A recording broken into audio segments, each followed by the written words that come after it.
और अस्त्र शस्त्र से आना। हो सकता है कि कहीं द्वारकाधीश टपक पड़े तो उससे युद्ध करना पड़ेगा, इसलिए अस्त्र शस्त्र से आना सुसज्जित होकर के। और पंडित जी बुलाए गए। पंडित जी ने लगन पत्रिका बनाई और कहा की शादी पक्की हो गई, फलदान दे दिया रुक्मिणी। इधर रुक्मिणी परेशान। अब रुक्मिणी एक पत्र लिखती है, किसके पास? भगवान के पास। भगवान के पास रुक्मिणी पत्र लिखती है। आजकल के नवयुवक बच्चे कहते हैं रुक्मिणी ने लव लेटर भेजा था, प्रेम पत्र भेजा था, लव लेटर। और हम लव करते हैं तब पिताजी क्यों आप डांटते हैं? अरे तुम भगवान हो जाओगे। वो रुक्मिणी ने लव लेटर नहीं भेजा था, भूल करके मत ऐसी शंका करना, पहले समझ लेना पत्र में क्या लिखा था। रुक्मिणी ने संदेश भेजा था, संदेश। जैसे पहले चिट्ठी जाती थी ना हालचाल के लिए, ऐसे पत्र लिखा, उनके सौंदर्य की वर्णना की, कन्हैया के सौंदर्यता की वर्णना की और वीरता की वर्णना किया। और कहा हे द्वारकाधीश, अगर आप जल्दी नहीं आओगे तो मैं विवाह वेदी के पहले ही मैं जहर खा करके मर जाऊंगी, आत्महत्या कर लूंगी, परंतु मैं शिशुपाल की नहीं बनूंगी। इसलिए सिंह का भाग कोई गीदड़ ले जाए, सियार ले जाए, ऐसा भला बताओ कैसे हो सकता है? इसलिए पत्र भेजा, संदेश पत्र। और ब्राह्मण को बुलाया, ब्राह्मण के चरणों में प्रणाम किया रुक्मिणी ने और कहा है ब्राह्मण देवता, आप जितना जल्दी हो सके आप चले जाए द्वारिकापुरी, इस पत्र को आप पहुंचा दीजिए द्वारकाधीश तक। ब्राह्मण देवता चले द्वारकाधीश के नगर में पहुंचे और द्वारपालों से कहा कि भैया मुझे जल्दी से भगवान से मिलना है, इसलिए आप जाकर के कहो कोई ब्राह्मण आया है आपसे मिलना चाहता है। और कुंडनपुर का वो ब्राह्मण है। जब द्वारपाल गए, भगवान द्वारकाधीश से कहा तो कन्हैया जैसे सुने कि कुंडनपुर से आया है कोई ब्राह्मण, तो भगवान तुरंत जा करके ब्राह्मण की से का दर्शन किए और ब्राह्मण का हाथ पकड़ करके आए। भगवान अपने पलंग पर बैठाए, पग प्रक्षालन किया और बैठा करके उनको भोजन पानी करवाया, नाश्ता करवाया और उसके बाद में तब पूछा क्या आने का कारण क्या है। तब ब्राह्मण देवता ने उस पत्र को निकाल करके दिया। कहा हे कन्हैया, ये आपका फेवरेट पत्र है, केवल आपके लिए रुक्मिणी ने भेजा है, अब आप इसे पढ़ लीजिए। भगवान ने कहा हे ब्राह्मण देवता, आप ही पढ़ करके सुनाओ। कहा नहीं कन्हैया, मैं आपके पत्र को मैं नहीं पढ़ सकता। कहा क्यों नहीं पढ़ सकते? कहा इसलिए रुक्मिणी देवी का ये पत्र है, आपके लिए भेजा है, तो इसलिए मैं नहीं पढ़ सकता। भगवान ने कहा नहीं, आप मेरे कहने पर पत्र को आप वांचिए। तो पत्र को वांचा किसने? ब्राह्मण देवता ने। और उसमें लिखा था गुणान भुवन सुंदर सुर्णताम ते निर्विश्य कर्ण विवरे हरतो गतापम रूपम दृशाम दृश्यमताम अखिलार्थ लाभम तेजुताभिसति चित्रमपत्रपम में। श्रुत्वा गुणान भुवन सुंदर सुनकांते। हे कन्हैया, मैं आपके रूप कमल को मैंने सुन लिया है, आपके गुण को मैंने जान लिया है, आपके वीरता को मैंने जान लिया है, आपके बल को मैंने जान लिया है। इसलिए हे द्वारिकाधीश, आपको मैं ये पत्र भेज रही हूँ कि जल्दी से जल्दी आप आ जाएं और मेरा वरण कर लें। आप, मैंने आपको पति के रूप में मान रखा है। तब रुक्मिणी ने कहा, उस पत्र में लिखा और था, का मुकुंद महती कुलशील रूपा, विद्यावयो द्रविड़ धाम अभिरात्म तुल्या।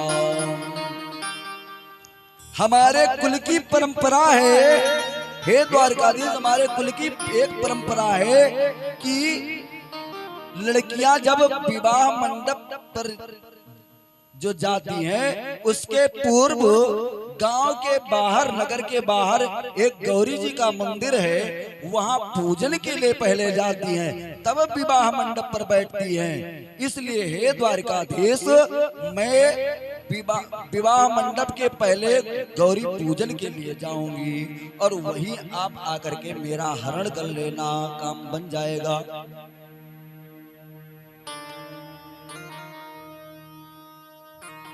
भगवान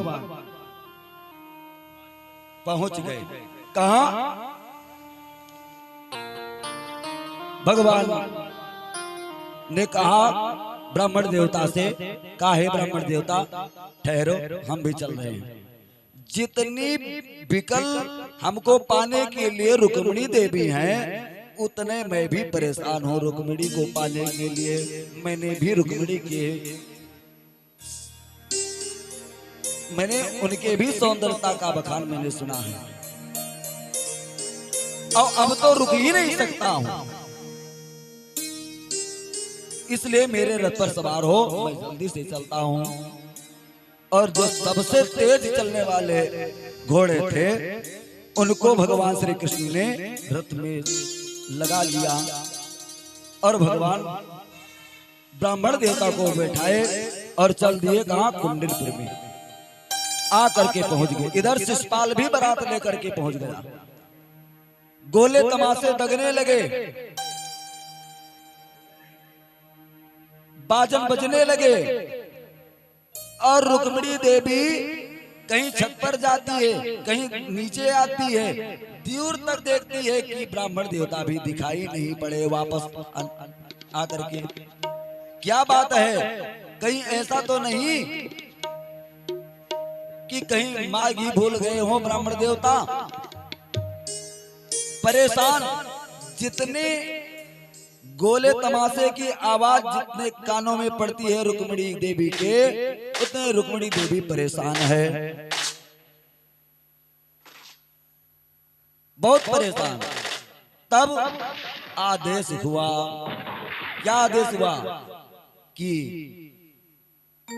रुक्मिणी को तैयार करो और सखियों के साथ में भेजो इसे गौरी पूजन के लिए।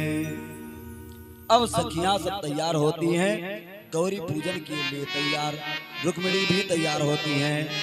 इतने में ब्राह्मण देवता आ गए। देखा रुक्मिणी ने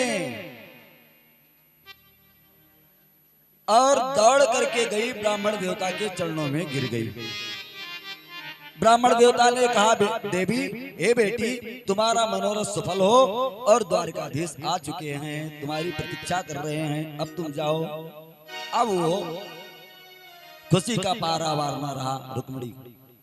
अब वो बढ़िया सा श्रृंगार करके और रुक्मिणी पहुंच जाती, कहाँ? चलने लगती है और अपने सखियों के साथ में चल दी रुक्मिणी देवी। और सारी सखियां गाती बजाती हुई चली।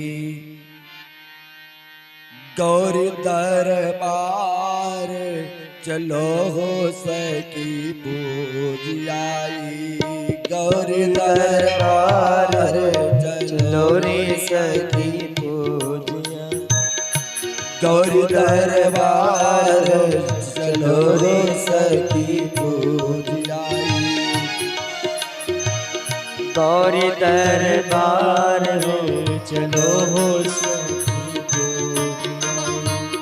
चलो सखी पूज आए, चलो सखी पूज आए, चलो सखी पूज आए, चलो सखी पूज आए। गौरी दरबार चलो सखी पूज आए, गौरी दरबार चलो सखी पूज आए।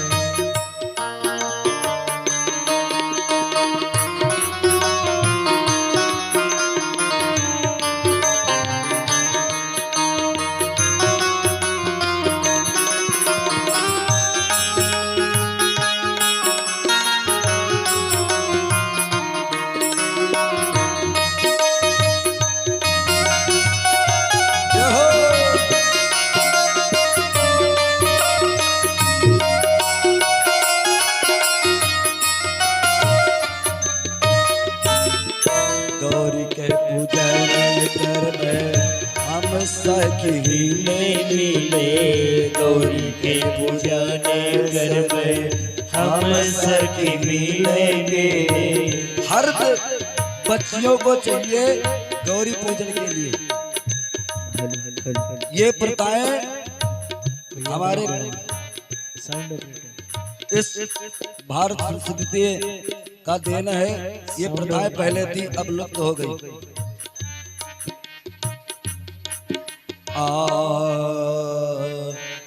गौरी के पूजन करबे हम सखी मिले, गौरी के पूजन करबे हम सखी मिले, गौरी के पूजन करबे हम सखी मिले, गौरी के पूजन करबे हम सखी मिले। गौरी के करबे आज, गौरी जी के करबे आज, चलो सिंगार चलो सखी पूज आए, गौरी दरबार चलो सखी पूज आए, चलो सखी पूज आए, चलो सखी पूज आए, चलो सखी पूज आए, चलो सखी पूज आए। गौरी दरबार चलो सखी पूज आए, गौरी दरबार चलो सखी पूज आए। शंभु दरबार, गौरी दरबार हो शिवजी दरबार, गौरी दरबार हो शंभु दरबार, चलो सखी पूज आई, गौरी दरबार हो चलो रे सखी पूज आई। देखो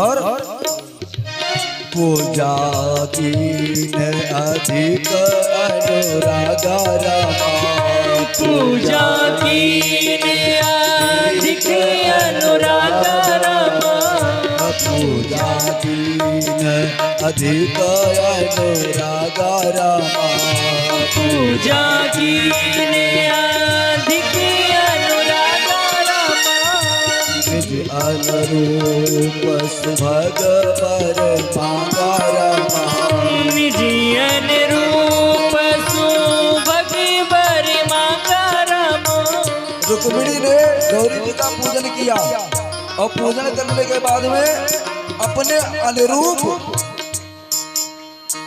वर मांगा। पूजा कीन अधिक अनुराग रमा, पूजा कीन अधिक अनुराग, अनुरूप सुभग वर मांगा रमा, अनुरूप सुभग वर मांगा रमा। गौरी जी के घर में आज, गौरी जी के कुल में आज जय जयकार की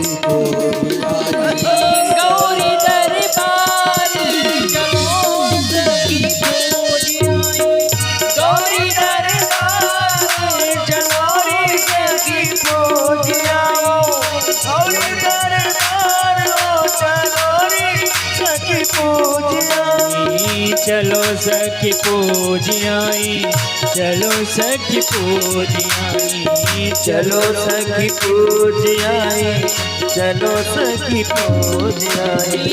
गौरी दरबार चलो सखी पूजियाई, गौरी दरबार चलो सखी पूजियाई, गौरी दरबार चलो रे सखी पूजियाई। बोले राधा माधव भगवान की जय, गौरी मैया की जय। जैसे गौरी रुक्मिणी ने गौरी पूजन किया, गौरी पूजन करने के बाद में जैसे मंदिर से निकली बाहर तो अब पर्दे में है। आजकल की नहीं लड़कियों की तरह कि पहले क्या था, पहले जब लड़कियां विदा होती थी तो घूंघट काढ़े रहती थी और वहां तब मुंह दिखाई मिलता था, सास इत्यादि वहां सब मुंह दिखाई देती थी। और अब क्या है, अब फैशन है। अब पहले भाटा मुंह खोले ही तब का मुंह दिखाई मिले,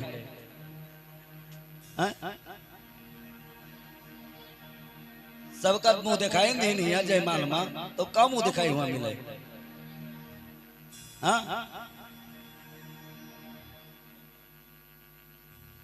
अब कहीं फैशन हुआ सब। तो कहने का तात्पर्य है रुक्मिणी जी पर्दे में है, घूंघट किए हुए, और घूंघट का जो पर्दा है उसमें से कन्हैया की परछाई नहीं दिखाई पड़ रही है, सूरत नहीं दिखाई पड़ रही है। तब रुक्मिणी सोचने लगी, देखो ऐसा हमारे जो मन मंदिर के देवता हैं आए कि नहीं आए। तो रुक्मिणी ने एक तरकीब सोचा, दो उंगली लिया और घूंघट के एक तरफ पल्ले को दोनों उंगलियों से हटा दिया ऐसे, और जब हटाया तो एक ही चितवन में कहा, किसको देखा, जो मंत्री खड़े हुए थे, सेना सब सेना वाले सब खड़े थे सुसज्जित अपना अस्त्र शस्त्र लेकर के शिषपाल के, उनके तरफ पहले नजर घुमाई एक तरफ, तो जितने सैनिक थे खड़े हुए थे शिषपाल के, सब लोगों ने रुक्मिणी के सौंदर्य को देख करके और सब लोग मुग्ध हो गए, भूल गए अपने को कि मैं क्या करने के लिए आया हूं। और क्यों ना भूल जाए, क्योंकि रुक्मिणी जी साधारण स्त्री नहीं है, लक्ष्मी स्वरूपा है रुक्मिणी जी। एक बार लक्ष्मी जी जिसको देख लेंगी उसका क्या पूछना है। लक्ष्मी जी ने रुक्मिणी जी ने देखा तो सब सुध बुध भूल बैठे और सबने कहा ये तो शिशुपाल के योग्य नहीं है, ये तो द्वारिकाधीश के योग्य है। रुक्मिणी तो केवल द्वारिकाधीश के योग्य है, शिशुपाल के योग्य नहीं है। शिशुपाल नाहक में परेशान है और सबका अस्त्र शस्त्र गिर गया। और इसके बाद में रुक्मिणी ने धीरे से अपने मन मंदिर के देवता श्री कृष्ण के तरफ देखा और जैसे देखा तैसे भगवान श्री कृष्ण ने भी देख लिया, द्वारकाधीश ने भी देखा। मन में व्यवहार हुआ, आंखें चार हुई, मन में व्यवहार हुआ और भगवान तुरंत दौड़ करके रुक्मिणी के हाथ को पकड़ लिए और पकड़ करके अपने रथ पर सवार बैठा लिए और लेकर के वहां से भागे। कहा? द्वारिकापुरी के तरफ जब चल दिए तो कुछ देर के बाद में सभी सैनिकों को मालूम पड़ा कि रुक्मिणी कहाँ, रुक्मिणी कहाँ? कहा रुक्मिणी जिसके साथ जाना था वो गई। शिशुपाल ने जोर से फटकारा, कहा तुम्हारे रहते हुए और रुक्मिणी को हर करके ले गया वो गवार ग्वाला, वो चोर, जल्दी से पकड़ो और मारो। सैनिक लोग जितने दौड़ते हैं सभी को भगवान श्री कृष्ण मार देते हैं। और इधर दाऊ दादा जब आए तो द्वारिकापुरी में, तो दाऊ दादा को मालूम पड़ा कि ये कन्हैया गया है कुंडलपुर में रुक्मिणी का हरण करने के लिए। तो दाऊ दादा जान गए कि वहां युद्ध जरूर होगा, क्योंकि शिशुपाल भी आया होगा, जरासंध भी आया होगा, तो युद्ध जरूर होगा, इसलिए हमारा कन्हैया अकेले पड़ जाएगा। तो दाऊ दादा सेना तैयार करके और चल पड़े। कहा? द्वारकापुरी से कुंडलपुर की तरफ। और इधर से भगवान श्री कृष्ण रुक्मिणी को लिए हुए जा रहे हैं। पीछे से जब सारे सैनिक मारे गए शिशुपाल के, तो शिशुपाल ने कहा अब मैं जा रहा हूं। रुक्मिणी ने कहा, रुक्मिणी आकर के खड़ा हुआ, कहा मित्र तुम नहीं जाओगे, मैंने प्रतिज्ञा किया है, मैं प्रतिज्ञा करता हूं जब तक मैं इसके हाथ से, द्वारकाधीश के हाथ से जब तक मैं अपने बहन को छुड़ा करके नहीं लाऊंगा तब तक मैं अन्न जल ग्रहण नहीं करूंगा और आपको मुख नहीं दिखाऊंगा। इसलिए ठहरो मित्र, मैं जा रहा हूं। और रुक्मिणी पीछे से अपना रथ लेकर के दौड़ा और घमासान युद्ध होता है। भगवान के ऊपर बाणों की बौछार करने लगा। रुक्मिणी पीछे से वार करता है, भगवान ने रथ रोक दिया और भगवान भी मुड़ करके रुक्मिणी के ऊपर बाणों की वर्षा करने लगे। रुक्मिणी ने ऐसा बाण मारा भगवान के ऊपर कि रुक्मिणी जो थी वो घबरा गई। भगवान सोचते थे कि रुक्मिणी कहे तब मैं मारूंगा इसके भाई को और अन्यथा नहीं मारूंगा। तब रुक्मिणी घबरा गई, कहा अरे प्रभु हे नाथ आप क्या देख रहे हो? अरे रुक्मिणी इतना भयंकर बाण उसने चला दिया है, अभी आप मारे जाओगे, इसलिए कोई ऐसा बाण चढ़ाओ कि ये रुक्मिणी का बाण विफल हो जाए। कहा रुक्मिणी घबराओ मत, कहा इसे मार दो। कहा ठीक है। बस भगवान ने चक्र का स्मरण किया, सुदर्शन चक्र का, और जब चक्र का स्मरण किया तब रुक्मिणी घबराई। कहा ये तो मैं ये क्या कह, कहा रुक्मिणी तुरंत भगवान के चरणों में गिर पड़ी। कहा हे नाथ मुझसे बहुत बड़ा अपराध हो गया। कहा कौन सा अपराध देवी? कहा जो मैंने कहा इसका वध कर दो, ये मेरा भाई है, इसलिए इसका जीवन दान दे दो, बधन मत करो, आप अपने चक्र को शांत कर दो। भगवान चक्र को शांत कर देते हैं, रुक्मिणी को पकड़ लेते हैं, भगवान रथ पर बांध लेते हैं। कहा इनका काम आगे चल करके वहां लगेगा। कब? जब विवाह होगा तो लावा कौन डालेगा? यही तो डालेंगे। तो अभी इनका बहुत काम है। तो भगवान चले और रास्ते में दाऊ दादा मिल गए। आते हुए देख लिया भगवान ने, तो रुक्मिणी से कहा, हे देवी सुनो, अभी तक तो ठीक है, अभी तक तो जस रहे हो तो ठीक है, लेकिन अब तुम्हारे जेठ जी आवत हैं, कहें तो ठीक ठाक हो जाओ, पर्दा में हो जाओ। आजकल भी घर में दिखाई पड़ता है, अब संस्कार नाम का कोई चीज ही नहीं है। पर्दा, कई पर्दा क्या करे? ठीक है, पर्दा नहीं करना चाहिए, लेकिन इतना तो जरूर बनाना चाहिए, इतना नहीं स्मार्ट हो जाना चाहिए कि एक डाइनिंग टेबल पर जेठ जी बैठ करके भोजन करें, उसी डाइनिंग टेबल पर आप दोनों प्राणी भोजन करें। इतना तो विचार करना ही चाहिए। लेकिन कहते हैं नहीं, स्मार्ट जमाना है, फैशन है। डाइनिंग टेबल कहाँ पाई गए, वो फैशन कहा थी अपना। चप्पल ही नहीं उतरती, चप्पल ही नहीं उतरती, किचन के चप्पल है। हाँ, तो दाऊ दादा आए और कन्हैया से कहा, कन्हैया अकेले अकेले ब्याह के लेके चले आए बारात। अरे कहीं नहीं, इससे कुछ कारण रहा भैया, क्या बताइए? कहीं कुछ कारण, बस इसी प्रकार से मुझे जाना पड़ा। कहा कुछ दहेज है? तब कन्हैया पीछे इशारा किए, कहा दहेज पीछे बंधा है। जब दाऊ दादा पीछे गए रथ पर, कहा ये कौन है? कहा ये अपन बहुत खास मेहमान हुए। कहीं खास का? कहीं रे बहुत खास। कहीं मैंने खास कुछ बताइए हो? कहीं ये दुल्हनिक भाई हुए। कहा मैंने दुल्हनिक भाई तो यही मेरी इनके ये स्वागत, यही मेरे स्वागत करे हो। कहीं ये एक पात्र रहे भैया, क्या करी? कहा जल्दी इन्हें को छोड़ो। मुक्त करवा दिया बंधन से, और भगवान आकर के द्वारिकापुरी में विद्यमान हो गया। प्रथम विवाह भगवान का।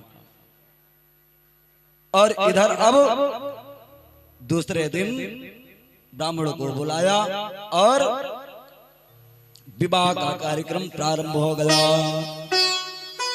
रुक्मिणी जी सजाई जाने लगी, मेहंदी लगाया जाने लगी, और कहती है रुक्मिणी जी, आओ मेरी सखियों मुझे मेहंदी लगा दो, मेरी सखियों मुझे मेहंदी लगा दो, मेहंदी लगा दो मुझे ऐसी सजा दो, मुझे श्याम सुंदर की दुल्हन बना दो, मुझे श्याम सुंदर की दुल्हन बना दो।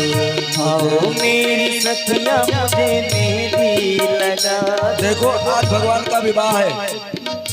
अपने यहाँ बेटों का जब विवाह होता है तो माताएं खूब नाचती हैं और पुरुष भी वर्ग बहुत नाचते हैं। बूढ़े दादा जैसे डीजे बाजा और डीजे माँ गाना ही ला कि मेरे यार की शादी है, तैसे नाचे लगे। तो भगवान के विवाह में नाचना ही है। भगवान खूब आनंद से मगन होकर के खूब धूमधाम के साथ में मनाएंगे। आओ मेरी सखियों मुझे मेहंदी लगा दो, आओ मेरी सखियों मुझे मेहंदी लगा दो, मेहंदी लगा दो मुझे ऐसी सजा दो, मेहंदी लगा दो मुझे ऐसी सजा दो, मुझे श्याम सुंदर की दुल्हन बना दो, मुझे श्याम सुंदर की दुल्हन बना दो, मुझे श्याम सुंदर की दुल्हन बना दो। जय हो।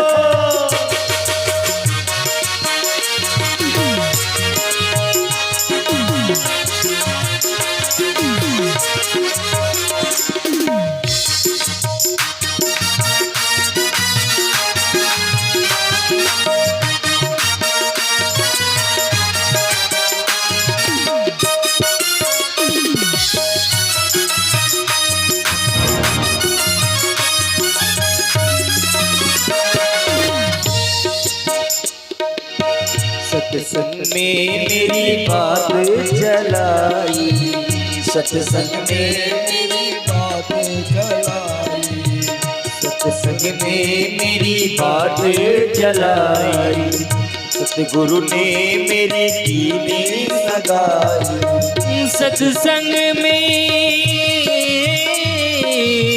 मेरी बात चलाई,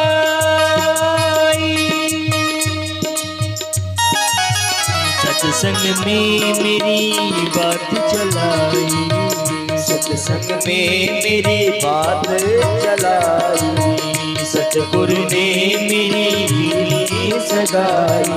उनको बुला के हाथ लेवा तो करा, उनको बुला के हाथ लेवा तो करा दो, उनको बुला के हाथ लेवा तो करा दो, उनको बुला के हाथ लेवा तो करा दो।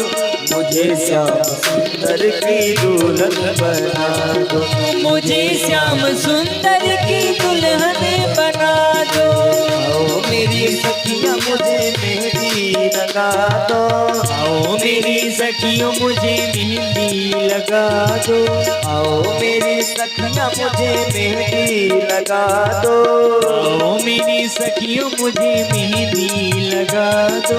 मुझे श्याम सुंदर की दुल्हन बना दो, मुझे श्याम सुंदर की दुल्हन बना दो, मुझे श्याम सुंदर की दुल्हन बना दो।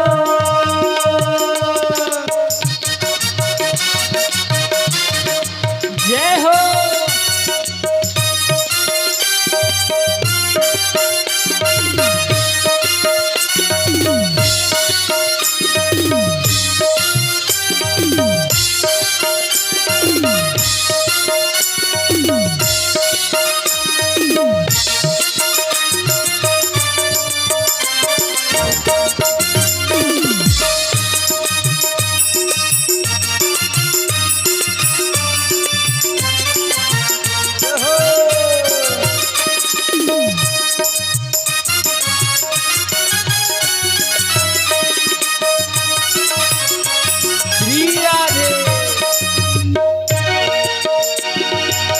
ऐसे पहनो चूड़ी जो बहू न टूटे, ऐसे पहनो चूड़ी जो कबहू न टूटी, ऐसे पहनो चूड़ी जो बहू न टूटे, ऐसी पहनो चूड़ी जो कबहू न टूटे, ऐसा वरो दूल्हा जो बहू नहीं छूटे, ऐसा वरो दूल्हा जो कबहू न टूटे। ओ अटले सुहाग की बिंदिया लगा दो, अटले सुहाग की बिंदिया लगा दो, अटले सुहाग वाली बिंदिया लगा दो, अटले सुहाग वाली बिंदिया लगा दो। मुझे श्याम सुंदर की दुल्हन बना दो, मुझे श्याम सुंदर की दुल्हन बना दो। आओ मेरी सखियाँ मुझे मेहंदी लगा दो, आओ मेरी सखियों मुझे मेहंदी लगा दो, मेहंदी लगा दो मुझे ऐसी सजा दो, मेहंदी लगा दो मुझे ऐसी सजा दो।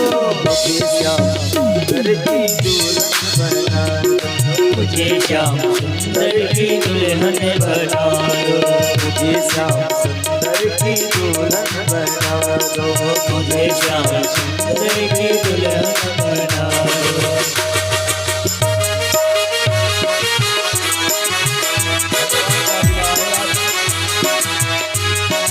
भगवान का विवाह हो रहा है आज मेरे श्याम। देखिए जिनको नाचना है प्रेम से खड़े हो जाएंगे, खूब धूमधाम के साथ में नाच गाना गाएंगे। भगवान का आज विवाह है। हो ऐसा लगता है जैसे, ऐसा लगता है जैसे पूरे संसार की शादी है, आज मेरे श्याम की शादी है, आज मेरे श्याम की शादी है, ओ श्याम की शादी है, तेरे घन श्याम की शादी है, श्याम की शादी है, तेरे घन श्याम की शादी, आज मेरे श्याम की शादी।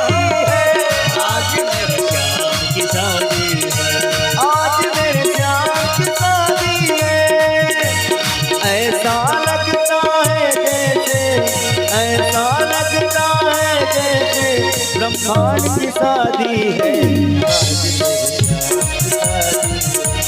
आज मेरे श्याम की शादी। राधे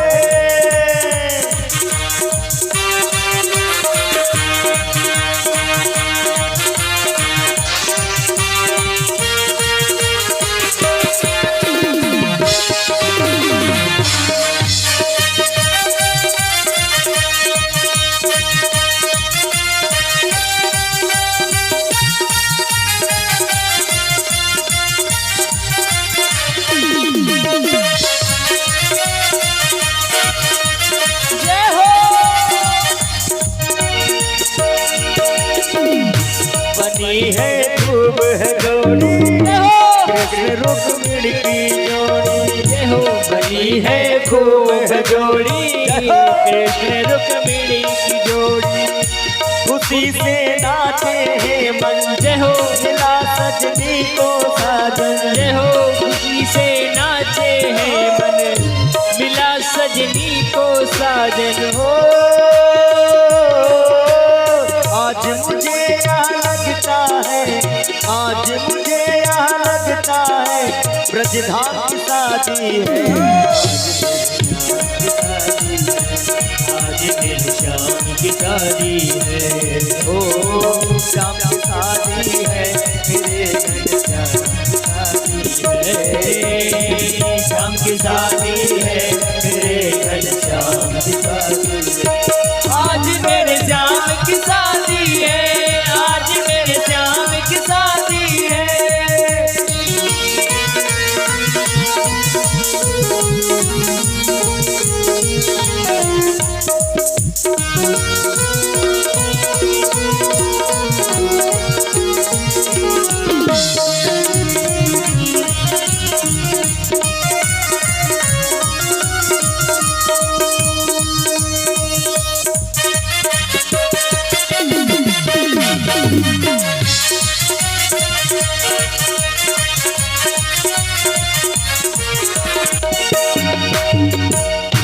रुक्मिणी यूं मुस्कुरावे मुझे कान्हा मिल जावे। रुक्मिणी यूं मुस्कुरावे मुझे कान्हा मिल जावे। मेरी थी यही तमन्ना, पूरी हुई तमन्ना। मेरी भी यही तमन्ना हुई पूरी मेरी कामना। हो आज मुझे यहाँ लगता है, आज मुझे यहाँ लगता है ब्रह्मांड की शादी है। आज मेरे श्याम की शादी है। ओ श्याम की शादी है, मेरे घनश्याम की शादी है। श्याम की शादी है, मेरे घनश्याम की शादी है। आज मेरे श्याम की शादी है। आज मेरे श्याम की शादी है। आज मेरे श्याम की शादी है। आज मेरे श्याम की शादी है।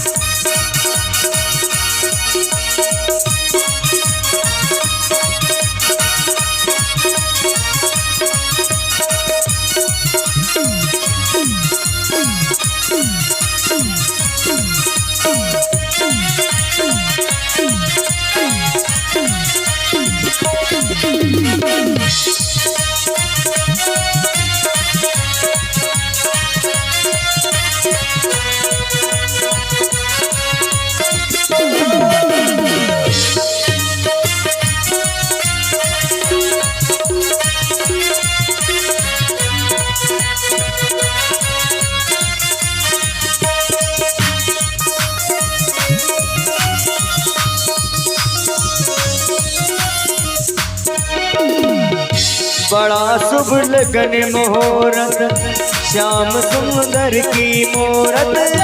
बड़ा शुभ लगन मुहूर्त, श्याम सुंदर की मूरत। कैसे संयोग बने हैं, रुक्मिणी श्याम मिले हैं। कैसे संयोग बनी है, रुक्मिणी श्याम मिले हो। लगता है जैसे लगता है जैसे ब्रज धाम की शादी है। आज मेरे श्याम की शादी है, आज मेरे श्याम की शादी है। ओ श्याम की शादी है, मेरे घन श्याम की शादी है। हाँ श्याम की शादी है, मेरे घन श्याम की शादी है। आज मेरे श्याम की शादी है, आज मेरे श्याम की शादी है।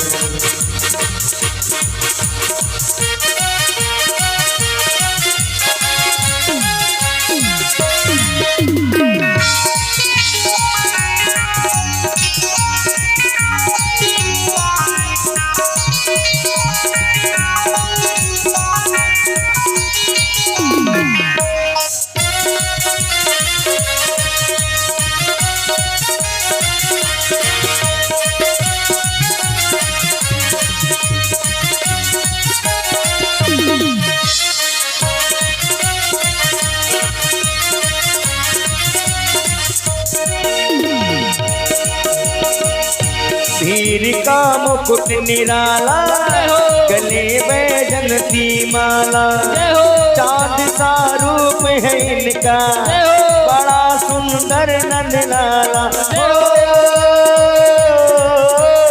जनक नंदनी राम नंदनी जैसे ये राम की शादी है। आज मेरे राम की शादी है, आज मेरे राम की शादी है, आज मेरे श्याम की शादी है। ओ श्याम की शादी है, मेरे घन श्याम की शादी है। श्याम की शादी है, मेरे घन श्याम की शादी है। आज मेरे श्याम की शादी है, आज मेरे श्याम की शादी है, आज मेरे श्याम की शादी है, आज मेरे श्याम की शादी है, आज मेरे श्याम की शादी है, आज मेरे श्याम की शादी है, आज मेरे श्याम की शादी है। बोले द्वारकाधीश भगवान की जय।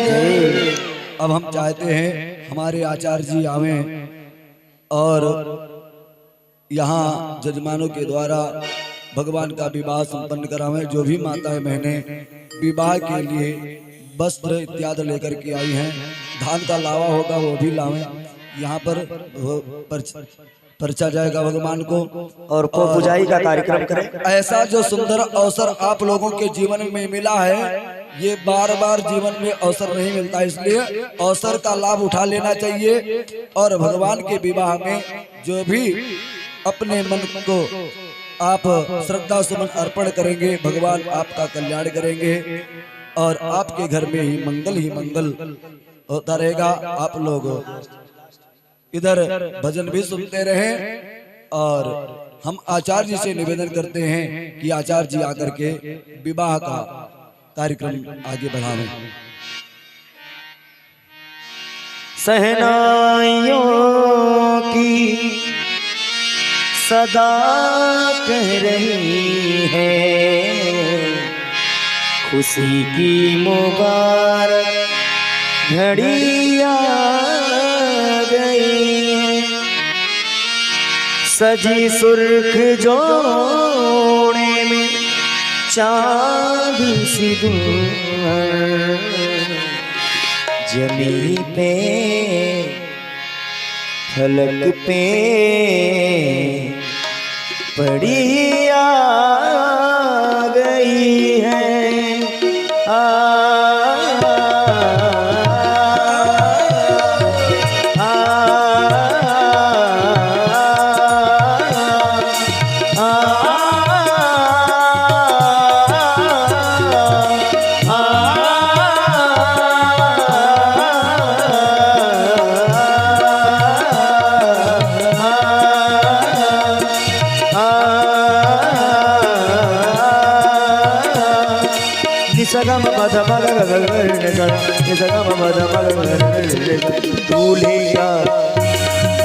दूल्हे का सेहरा सुहाना लगता है, दुल्हन का तो दिल दीवाना लगता है।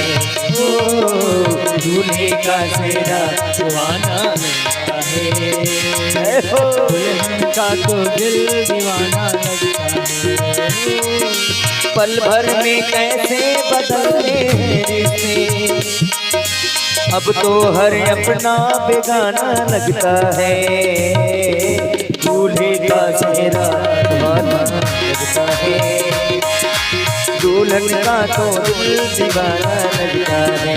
ओ दूल्हे का चेहरा दीवाना लगता है, दुल्हन का तो दिल दीवाना लगता है।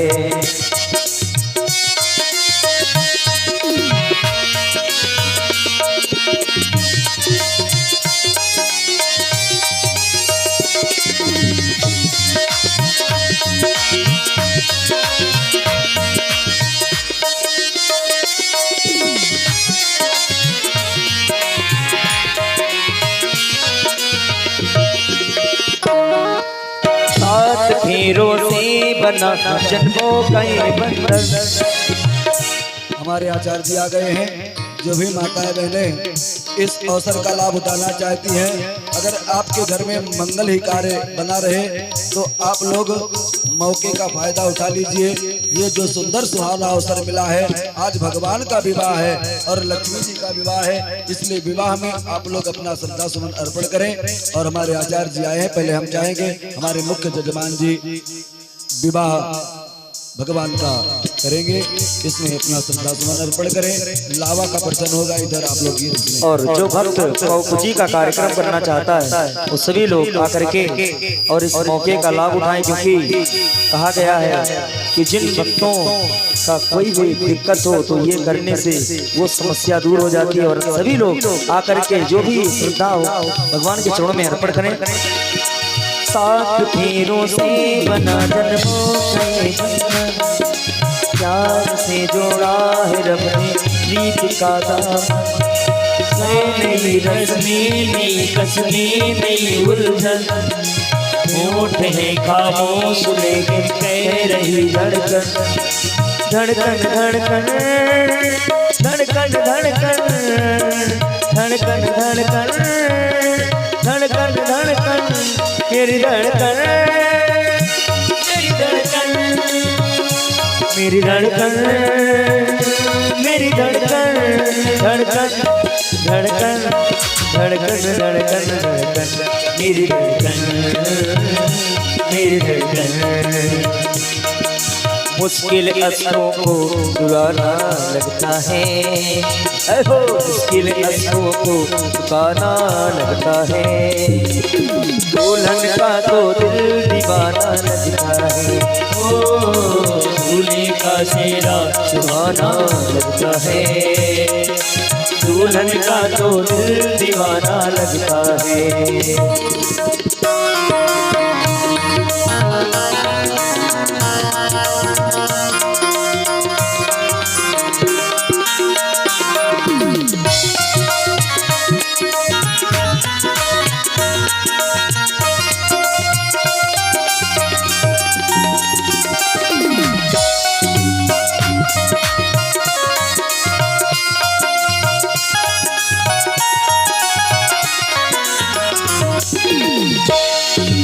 मैं तेरी बाहों में झूले में पड़ी बाबुल, जा रही हूँ छोड़ के तेरी गली बाबुल। मैं तेरी बाहों के झूले में पड़ी बाबुल, जा रही हूँ छोड़ के तेरी गली बाबुल। मैं तेरी बाहों के झूले में पड़ी बाबुल। मैं तेरी बाहों के झूले में पली बाबुल। मैं तेरी बाहों के झूले में पली बाबुल, जा रही हूँ छोड़ के तेरी गली बाबुल। खूबसूरत ये जमाने याद आएंगे, चाह के भी हम तुम्हें ना भूल पाएंगे। मुश्किल मुश्किल जो हमारे जजमान जी के परिवार हैं आकर के भगवान को लावा अर्पण करें। आज भगवान का विवाह है। मुश्किल अशकों को दीवाना लगता है, दुल्हन का तो दिल दीवाना लगता है। ओ दूल्हे का चेहरा सुहाना लगता है, दुल्हन का तो दिल दीवाना लगता है। इतने पे एक भक्त आकर और झूमते झूमते गाता है, चांद सूरज सितारे झुके चरणों में सारे, आज झूम झूम गाए यमुना। कृष्णा कृष्णा आए कृष्णा, जगमग हुआ रे अंगना अंगना। कृष्णा कृष्णा आए कृष्णा, जगमग हुआ रे अंगना अंगना। चांद सूरज सितारे झुके चरणों में सारे, चांद सूरज सितारे झुके चरणों में सारे, आज झूम झूम गाए यमुना। और सभी लोग दोनों हाथ ऊपर करके, आज हमारे कृष्ण जी का विवाह है और विवाह में ऐसे बैठे हो जैसे लग रहा है सिर्फ मिठाई खाया है। अरे कम से कम ताली बजाओ और लगे कि आप लोग शादी में आए। और कहना है कृष्णा कृष्णा आए कृष्णा, जगमग हुआ रे अंगना अंगना। कृष्णा आए कृष्णा, जगमग हुआ रे अंगना अंगना। कृष्णा कृष्णा आए कृष्णा, जगमग हुआ रे अंगना अंगना। ये चांद सूरज सितारे झुके चरणों में सारे, चांद सूरज सितारे झुके चरणों में सारे, आज झूम झूम गाए यमुना। कृष्णा कृष्णा आए कृष्णा,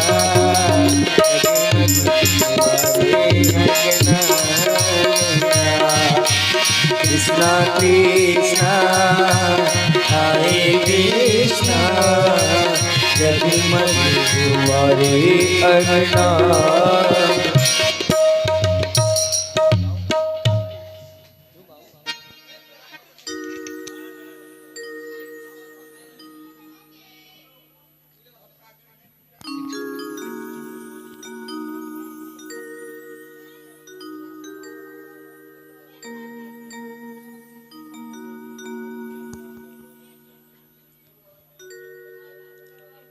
और अभी जो भी माताएं बहनें चाहती हैं कि हम भगवान का भाव पूजन करेंगे और अपना श्रद्धा सुमन अर्पण करेंगे, आ सकती हैं। और आगे कथा भी बहुत है, भी तो सुदामा चरित्र भी का वर्णन है।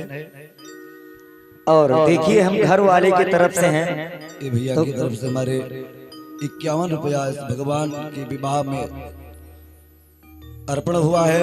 भगवान इनका भी कल्याण करें और इनके घर में ही ऐसे ही शुभ अवसर प्राप्त हो।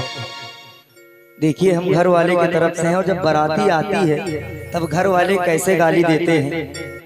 अरे यहाँ की जनता कोई नाचे ना जाने, यहाँ की जनता कोई नाचे ना जाने, और इन्हों के साड़ी पहनाओ पहनाओ सारी सखियाँ, स्वागत में गारी गवाओ गवाओ सारी सखियाँ, स्वागत में गारी गवाओ गवाओ सारी सखियाँ, स्वागत में गारी गवाओ गवाओ सारी सखियाँ, स्वागत में गारी गवाओ। यहाँ कई जनता कोई नाचे ना जाने, यहाँ कई जनता कोई नाचे ना जाने, इन्हों के चोली पहनाओ पहनाओ सारी सखियाँ, स्वागत में गारी गवाओ गवाओ सारी सखियाँ, स्वागत में गारी गवाओ।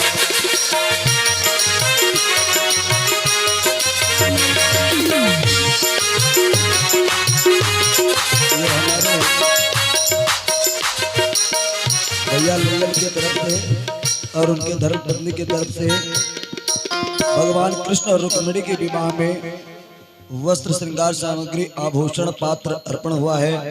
भगवान इनका कल्याण करे, इनका उत्तरोत्तर विकास करे। ऐसे भैया के घर में ही सदैव मंगल ही मंगल कार्य होते रहे। हमारे हरिवंश भैया नाचे ना जाने, हमारे हरिवंश भैया नाचे ना जाने।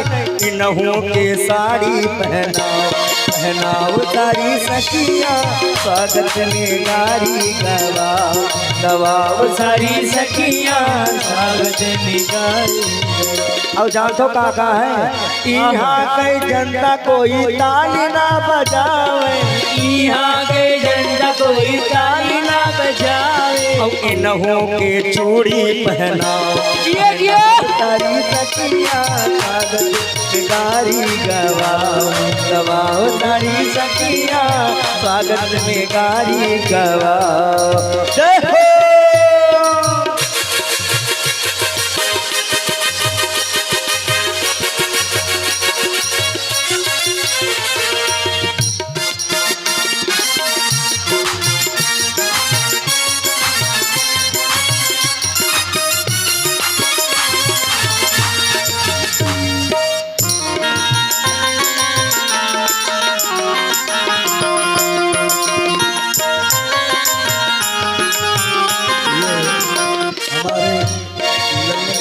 सासू जी हैं, इनके तरफ से भगवान के इस विवाह में वस्त्र और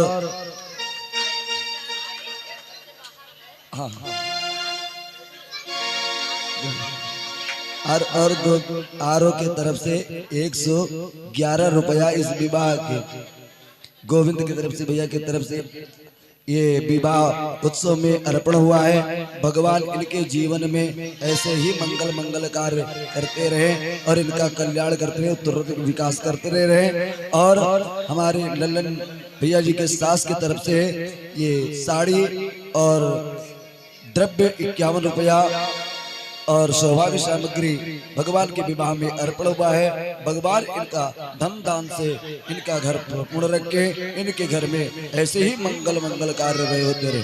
बोलिए द्वारिकाधीश भगवान की जय।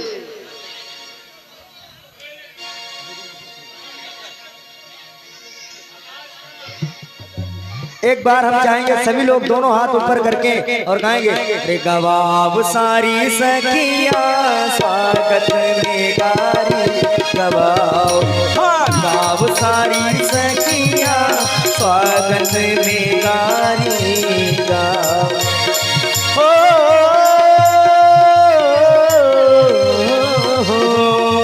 यहाँ का जनता कोई नाच ना जाने, जनता कोई नाच ना जाने। इन्हों के साड़ी पहनाओ पहनाओ सारी सखियाँ, स्वागत में गारी गवाओ गवाओ सारी सखियाँ, स्वागत में गारी गवाओ।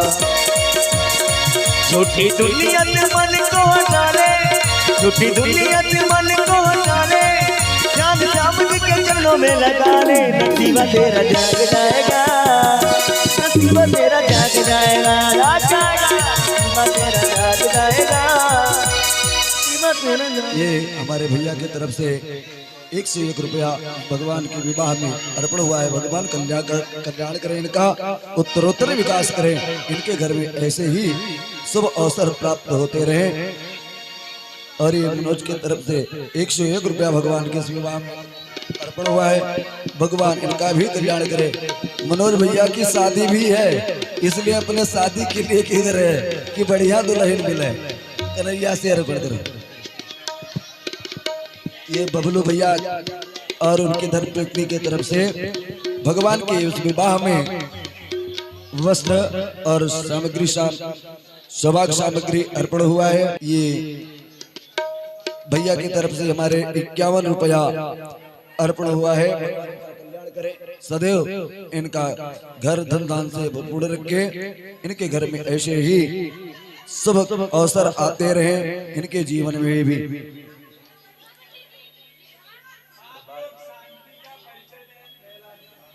ध्यान रखें,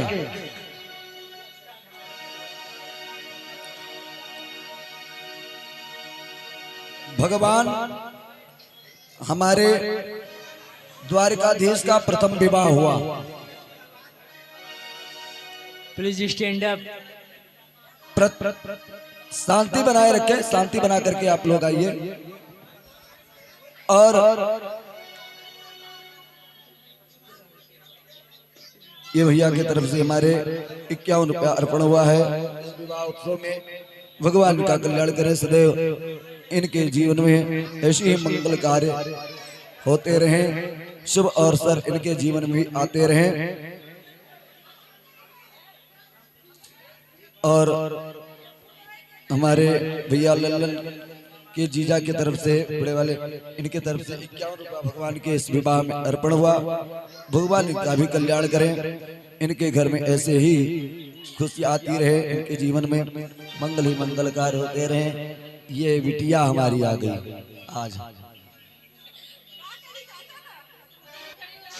अरे सब लोग लाइन लगा लीजिए भगवान नंबर से। भी इसका कल्याण करे और इसके घर ऐसे ही इसके जीवन में मंगल ही मंगल कार्य होते रहे।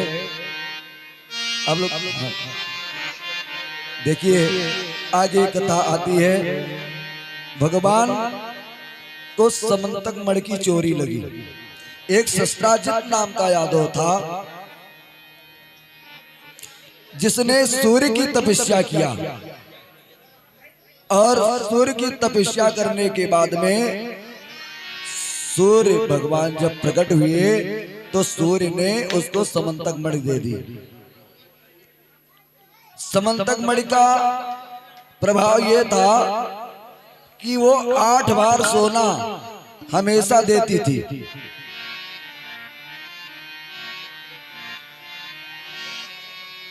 शस्त्राजित यादव समंतक मणि लेकर के आया अपने घर में और अपनी पत्नी से कहा, देवी ये जो हम मणि लेकर के आए बड़ी कीमती मणि है और इसको हम इसका पूजन करेंगे, इससे मांगेंगे सो ये देगी 8 बार सोना। तो कहा कि तब तो बड़ी कीमती मणि है।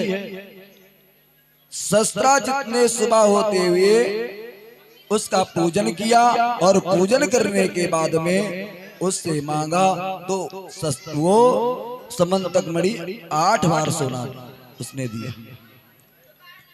एक दिन भगवान की सुदर्शन सभा लगी हुई थी और उसी सभा में शस्त्राजित यादव भी मणि को लेकर के पहुंच गया। किसी ने कहा कन्हैया से, द्वारकाधीश से, कि द्वारकाधीश मालूम पड़ता है आपसे मिलने के लिए स्वयं भगवान भास्कर देव, सूर्य देव आए हुए आ रहे हैं। कहा नहीं भैया, सूर्य देव नहीं आ रहे हैं, ये शस्त्राजित यादव है, वो आ रहा है। कहा शस्त्राजित यादव? कहा अपना शस्त्राजित यादव। कहा उसके पास इतनी कीमती वस्तु कहां मिली?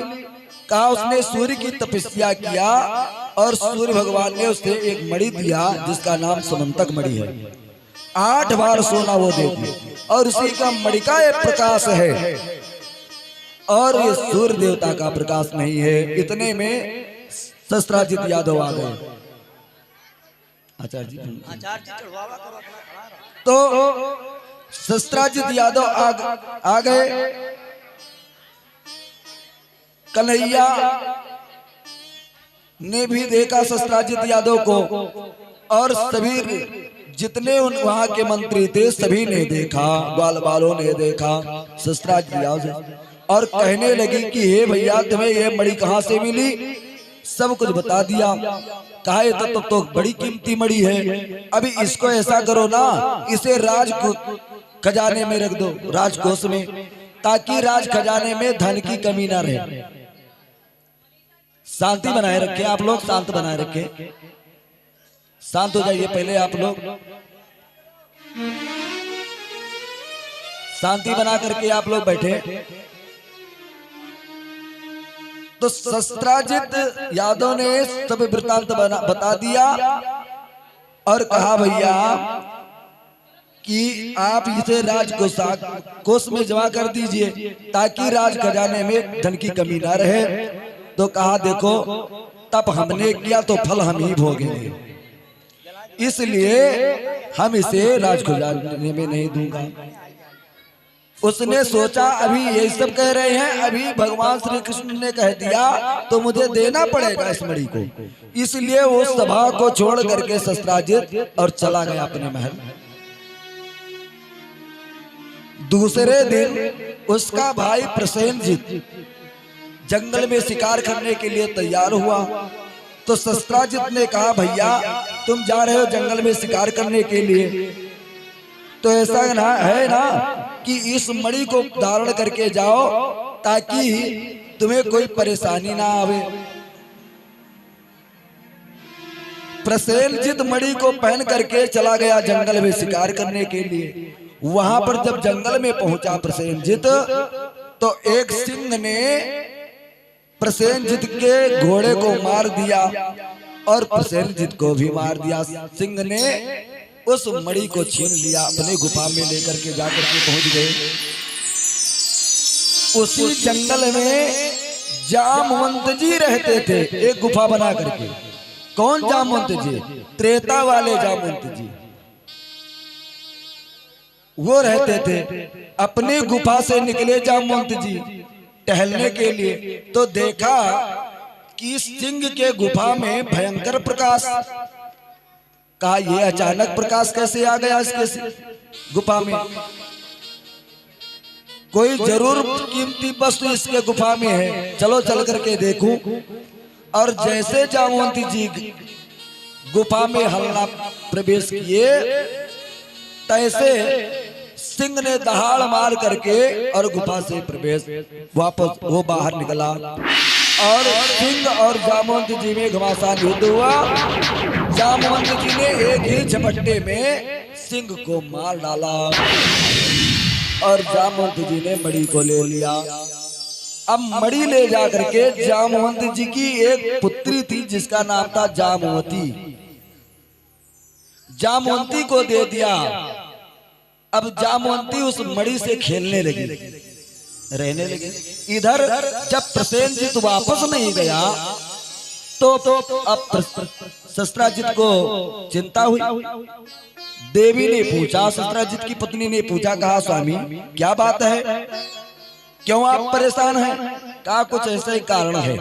कहा कारण क्या है? कहा कारण ये है कि हाँ रुक जाइए 5 मिनट।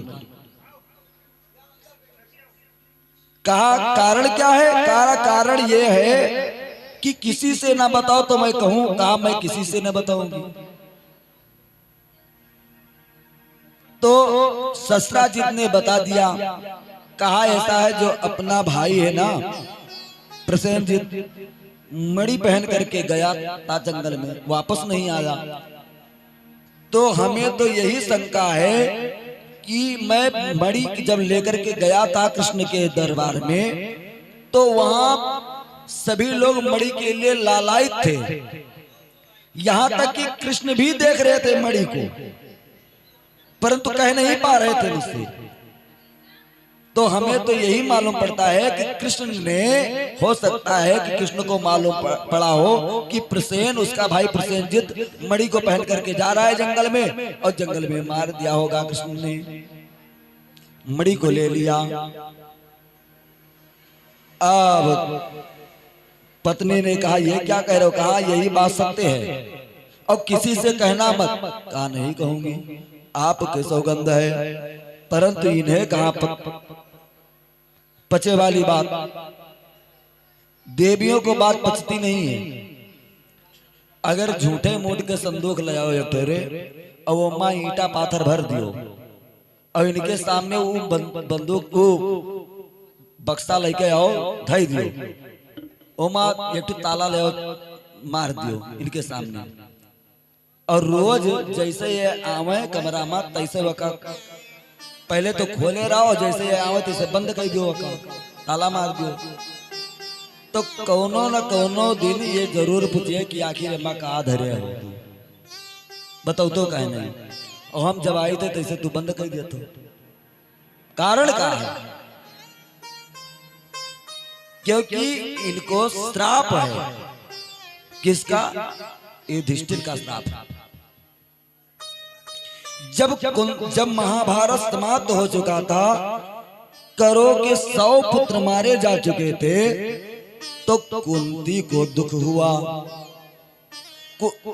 ये पांचों पांडव पिंडदान देने गए थे, तो पिंडदान दिया जब भाइयों के लिए, 100 भाइयों के लिए, तो कहा कि हे युधिष्ठिर, एक अपने भाई के लिए पिंड दे दो। कहा हमारा कौन भाई है? कहा तुम्हारा भाई जानते हो कौन है? कहा कौन? कहा ये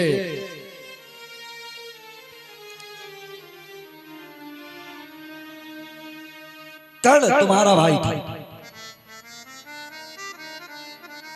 कर्ण तुम्हारा भाई। कहा रे मैया,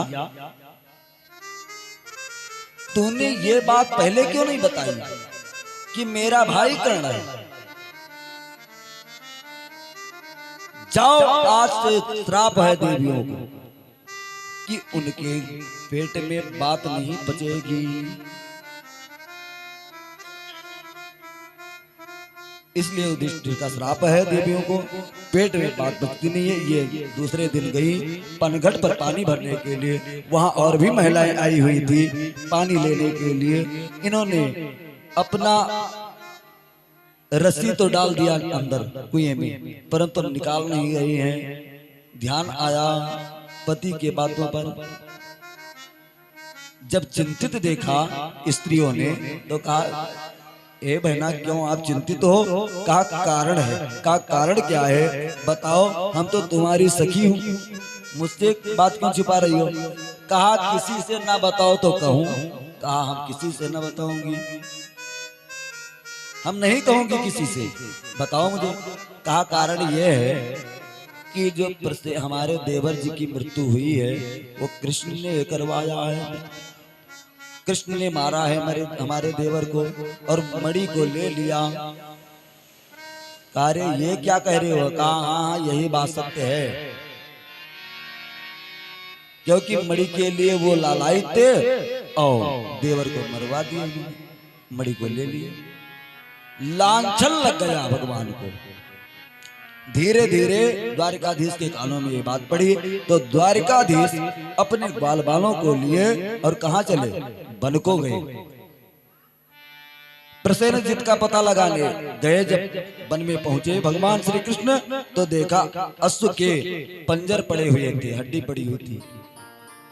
आगे बढ़े तो एक मानव का कंकाल पड़ा हुआ था। ग्वाल बालों ने कहा द्वारिकाधीश, मालूम हो गया ये प्रसेनजित का ही कंकाल है, ये देखो प्रसेनजित का कपड़ा भी पड़ा है। कहा नहीं नहीं, जब तक मणि नहीं मिल जाती है तब तक हम वापस नहीं जाएंगे। और जब आगे बढ़े भगवान श्री कृष्ण, तो देखा कि सिंह मरा पड़ा हुआ है। और आगे बढ़े तो एक भयंकर गुफा को देखा भगवान ने, और उस भयंकर गुफा में प्रकाश। कहा इस भयंकर गुफा में कहां से पावर हाउस आ गया? जरूर अवश्य करके इसी गुफा में मणि है। तो हे गोप वालों, आप लोग मेरी प्रतीक्षा करो, मैं जाकर के देखता हूं। ग्वाल बालों ने कहा नहीं नहीं, उसमें मनसुखा नाम का एक बालक था। कहा नहीं नहीं मित्र कन्हैया, हे द्वारिकाधीश तुम नहीं जाओगे। कहा क्यों नहीं? कलंक मुझे लगा है तो कौन जाएगा? कहा नहीं नहीं, इस गुफा में पता नहीं कौन से जानवर हो, तो आपको मार देंगे। कहा तुम 12 दिन तक मेरी प्रतीक्षा करना, और 12 दिन के बाद में चले जाना तुम लोग, और मैया जसोदा और सभी को सांत्वना बनाना, ढांढस बनाना कि अब इस धराधाम पर कृष्ण नहीं रहे, जो आए हैं उनको जाना है, मारेगा। भगवान प्रवेश कर जाते हैं उस गुफा में, और जैसे भगवान पहुंचे कहां, उस जामवती की, जामवंत के पुत्री जामवती के पास। तो जामवती ने जैसे भगवान श्री कृष्ण के सौंदर्य को देखा, रूप को देखा, तैसे रोने लगी। और जब रोने लगी तो जामवंत जी भी जग गए, और जामवंत जी भी दौड़े आए। देखा, कहा तुम कौन हो? कहा मैं मणि लेने आया हूं, मुझे मणि दे दो। और भगवान कृष्ण में और जामवंत जी में युद्ध प्रारंभ हो गया। 12 दिन तक युद्ध चलता रहा, कोई नहीं। 13 दिन बीत गया, 14 दिन बीत गया, 15 दिन बीत गया, वापस नहीं आए। तब गोप बाल सब लोग रोने बिलखने लगे। रोते बिलखते जाकर के पहुंचे कहां? द्वारकापुरी में। और वहां जब बताया सबसे, तो अब तो दुख का पारावार न रहा। सभी लोग रोने बिलखने लगे, सभी लोग मूर्छित होकर के गिर पड़े। तब जब चेतना आई तो नंद बाबा ने और वसुदेव जी ने ये मंत्रणा बनाई कि अब योग माया भगवती का ध्यान किया जाए, वही कुछ कर सकती हैं। इधर युद्ध चल रहा है जामवंत और भगवान में, साधारण युद्ध नहीं, ये मुक्का वाला युद्ध, घोसेबाजी युद्ध चल रहा है। और जामवंत जी त्रेता में कैसे थे? गोस्वामी तुलसीदास जी ने मानस में दर्शाया है जामवंत जी कैसे थे त्रेता में, कि जामवंत मंत्री अति भोला, जामवंत मंत्री अति भोला, जामवंत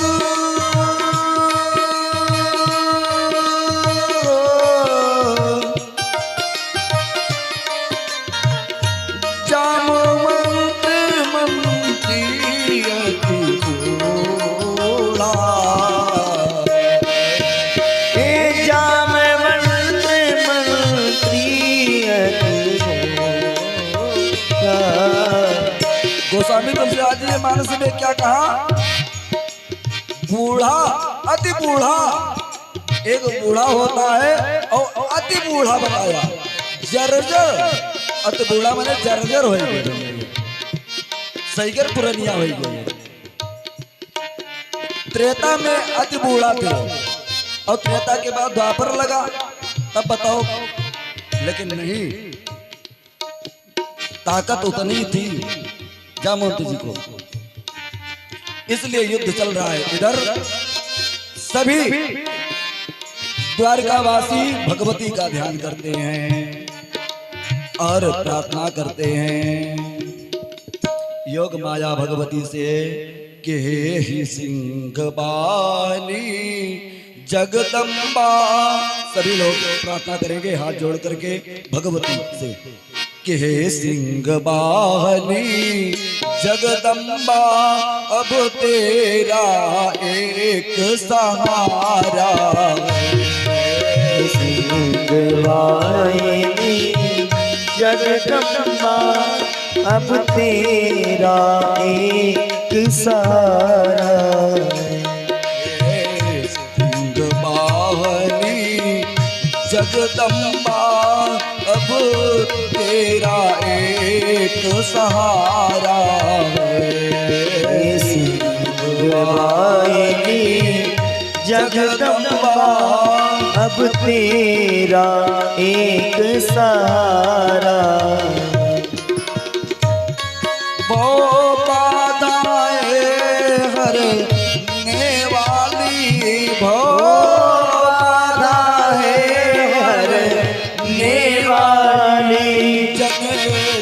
की बाधा हरती हो, जन जन की बाधा हरती हो, मेरी भी बाधा ये हरना, मेरी भी बाधा ये हरना, जग जननी काम तुम्हारा गवाइनी जगदम्बा एक सहारा।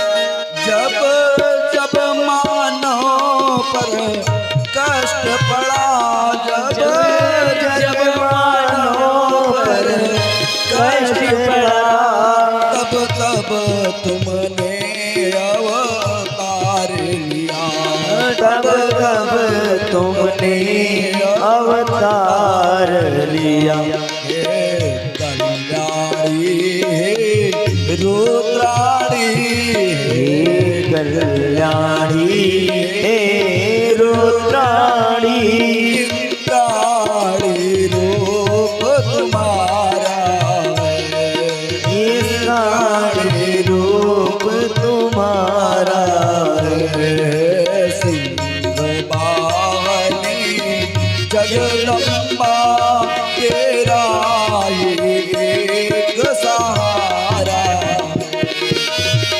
नहीं रूप सहारा। बोलिए योग माया भगवती की जय। माँ योग माया भगवती प्रकट हो जाती हैं और सभी द्वारिकावासी लोग कहते हैं, हे मैया कुछ कार्य ऐसा करो कि हमारे द्वारिकाधीश वापस आ जाए। और भगवती योग माया ने सबको सांत्वना बनाया, कहा घबराओ मत, द्वारिकाधीश जल्दी आएंगे, परंतु एक काम करो। कहा क्या काम? कहा देवी भागवत महापुराण का आयोजन करो। और देवी भागवत महापुराण का आयोजन हुआ और जैसे वो 9 दिन की कथा होती है और जैसे समापन दिवस था उसी दिन भगवान श्री कृष्ण क्या किए, जामवंत को हरा करके और जामवती को लेकर के मणिक दहेज में लिए। जब जामवंत जी जब हार गए भगवान से तो भगवान जामवंत जी कहने लगे, कहा आप साधारण बालक नहीं है। कहा क्यों? कहा साधारण होते तो इतने दिन तक युद्ध मुझसे नहीं कर पाते, एक झपट्टे में मैंने सिंह को मार दिया, तो साधारण बालक की कोई विषा तो नहीं है, इसलिए 27 दिन तक जो आर्निश युद्ध चलता रहा, ये साधारण बालक कोई मुझसे युद्ध नहीं कर सकता है। इसलिए आप प्रकट हो, मुझे तो यही आभास हो रहा है आप हमारे ठाकुर जी हैं, राम जी हैं और राम रूप में आप मुझे दर्शन दें।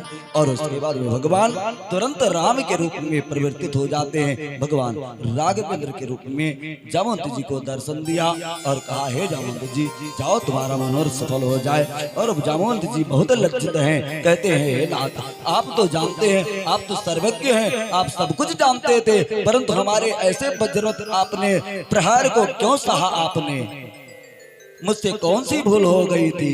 कहा, हे जामवंत तुम्हें अभिमान हो गया था, बल का अभिमान हो गया था।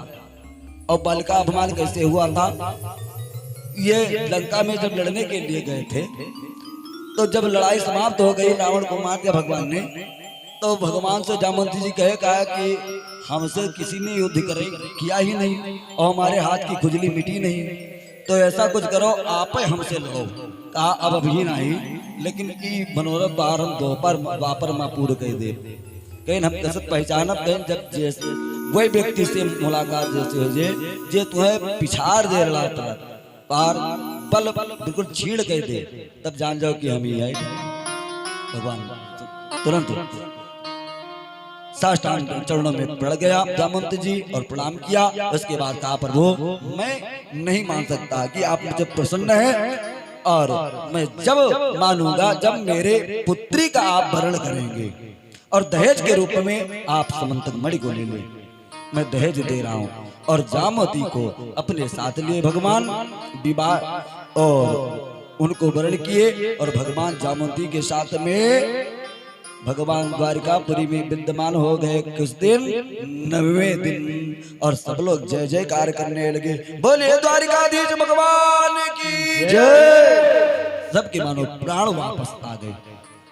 सभी गौ ग्वालियां दौड़ी परछन के लिए, परछी गई जामवती जी। और उसके बाद में सभी देवियों ने कहा, हे कन्हैया, हे द्वारिकाधीश, अब दुल्हन के मुख को दिखाओ। का ऐसा ही नहीं कहा। तब कह कुछ देव नेक चाहिए। कह नेक। अब सब अपन अपन उतारे लगे, क्यों कंगन उतारे, क्यों हार उतारे, क्यों हवेल उतारे, क्यों करधन उतार रही है, क्यों काने की झुमकी उतार रही है। कहीं सब कुछ नहीं। कहीं देखो दहेज में मणि लेके आई, ये से कीमती वस्तु हो तेरे पास तो दियो। तब मुझे दिखाए नहीं तो न दिखाए। और भाई संदेह था, जामवंत जी थे भालू और तो पुत्री को नहीं मर रही। पहले हमारे मास्टर साहब जानते हैं, कक्षा 3 के क्लास में हिंदी के किताब में एक कहानी थी नन्ही लाल चुन्नी की। हमारे मास्टर साहब जानते हैं, चाचा जी हमारे जानते हैं कि एक नन्ही लाल चुन्नी की कहानी थी। और पहले के लोग जानते हैं कि उस कहानी को पढ़ा होगा हम लोगों ने। तो ऐसे ही जामवंत जी की पुत्री जामवती भालुन थी। तो कैसे दिखा दें कि यार मैंने अभी तक तो मनन से ब्याह होता रहा, अब ये लोग पशु से ब्याह करे लगे। तो अब सब देवियां परेशान की, ऐसे कीमती वस्तु कहाँ, हमारे पास तो है नहीं। द्वारिकाधीश तुम ही बताओ कहाँ है, कहाँ है, कहाँ है तुम्हारे पास, कहाँ सो दो, कहाँ क्या है, कहाँ पहले हाथ में जल लियो। सभी देवियों ने ले लिया हाथ में जल, का संकल्प करो। और संकल्प हम बोला, भगवान श्री कृष्ण संकल्प बोले और सभी के हाथ में जल दिला दिया। भगवान श्री कृष्ण ने कहा, एक एक एकादशी का फल इस देवी को दे दो। तब उसके बाद में दहेज के रूप में, वो मुंह दिखाई के रूप में, तब इसका मुख देखो। बस सभी देवियों ने संकल्प करके एक किसको, जामवती को, और वो जल कन्हैया ले जा करके सारा जल जामवती के शरीर पर छीट दिया और जामवती परम सुंदरी बन गई। जानवर से वो सुंदरी बन गई। अब कहा है देवियों जाओ देख लो। प्रेम से सभी लोग देखती है, परीक्षण करती है, लाती है घर में और दूसरा विवाह संपन्न होता है। इधर सत्य शस्त्राजित को बुलाए भगवान और कहा, भैया ये लो तुम्हारे आपकी मणि, आपको मुबारक हो। शस्त्राजित बहुत लज्जित है, सारा वृत्तांत बताया गोप ग्वालों ने। और शस्त्राजित बहुत लज्जित है, परेशान है, उसका मस्तक शर्म के मारे मस्तक नीचे है। और शस्त्राजित ने कहा, हमारी पुत्री है, इसका भी वर्ण आप कर दीजिए दहेज के रूप में। मणि को ले लीजिए। कहा, मैं मणि नहीं लूंगा, परंतु आपके पुत्री का वर्ण कर लूंगा। और शस्त्राजित के पुत्री का वर्ण किया भगवान ने। तीसरा विवाह सत्यभामा से किया, चौथा विवाह सत्या से किया, और चौथा विवाह कालिंदी से किया, पांचवा विवाह सत्या से किया, और छठवां विवाह लक्ष्मणा से किया, सातवां विवाह मित्रबिंदा से किया, आठवां विवाह भद्रा से किया। और ये 16,100 जो रानियां साथ में लड़कियों को ब्याह भगवान ने, ये एक भौमासुर नाम का दैत्य था। उसने 16,100 राजकन्याओं को बंदी बना रखा था। भगवान को पता चला, भगवान रथ लेकर के गए और सत्यभामा गई साथ में। भौमासुर से सत्यभामा भगवान से युद्ध प्रारंभ हुआ और भौमासुर ने बाणों की बौछार कर दी भगवान के ऊपर, द्वारकाधीश के ऊपर। तब सत्यभामा ने कहा, सत्यभामा भौमासुर जो था, सत्यभामा उसकी बहन थी भौमासुर की। तब बहन सत्यभामा ने कहा कि हे द्वारकाधीश, आप क्या देख रहे हो, क्यों नहीं मार देते हो भौमासुर को? और भौमासुर को मार दिया भगवान ने और सारे राजकन्याओं को मुक्त करा दिया। कहा, देवियों तुम लोग अपने अपने घर जाओ। सब देवियों ने कहा, अब मैं कहाँ जाऊं, कोई मुझे रखेगा नहीं, मेरे पिताजी मुझे रखेंगे नहीं, इसलिए हम कहीं नहीं जा सकती हैं। अब आप ही कुछ। भगवान ने अपना रूप परिवर्तित करके 16,100 रूप परिवर्तित करके एक ही मंडप में 16,100 विवाह संपन्न करवाया। और इस प्रकार से 16,108 रानियां भगवान श्री कृष्ण की हुई और सब रानियों से 10 पुत्र और एक एक पुत्री उत्पन्न हुई।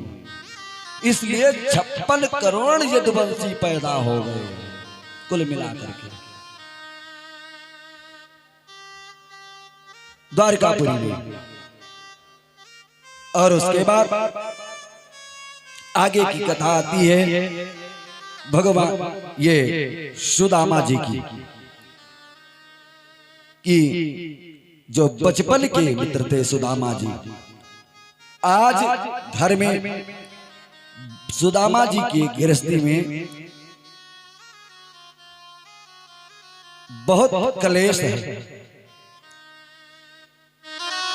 सुदामा जी परेशान हैं।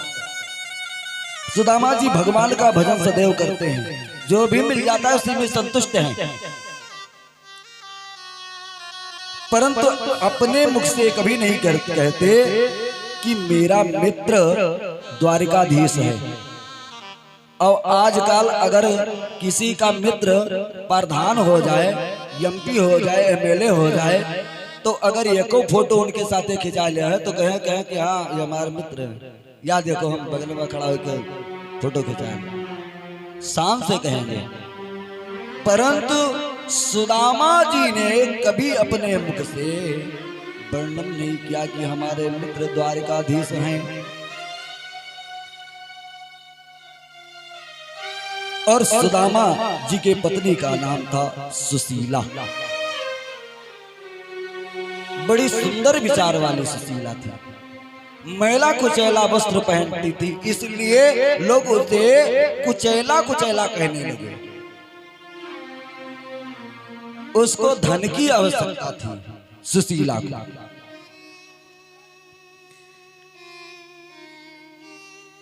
वो देवी हमेशा यही कहती थी कि हे नाथ,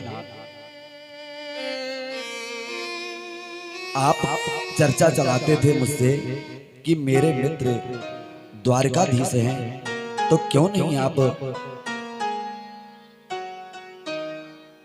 भगवान द्वारकाधीश के पास में जाते हैं, द्वारकापुरी क्यों नहीं जाते?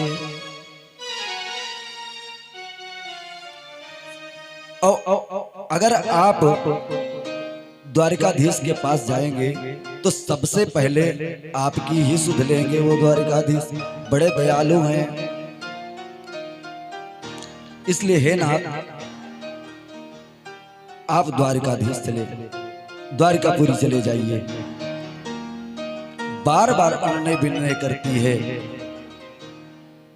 और कहती है अपने पति से कि कौन उपाय करो पिए आजू, त्रिदिवस भयो न मिले न अनाजू। अभी क्यों मांगे पर न पूरी, ब्राह्मण धर्म न हो ये मजूरी। आज 3 दिन 3 रात्रि बीत गए हैं, बच्चे सब उपवास किए हुए हैं, कुछ खाने के लिए नहीं है घर में। आप चले जाइए द्वारिकापुरी, चले जाइए।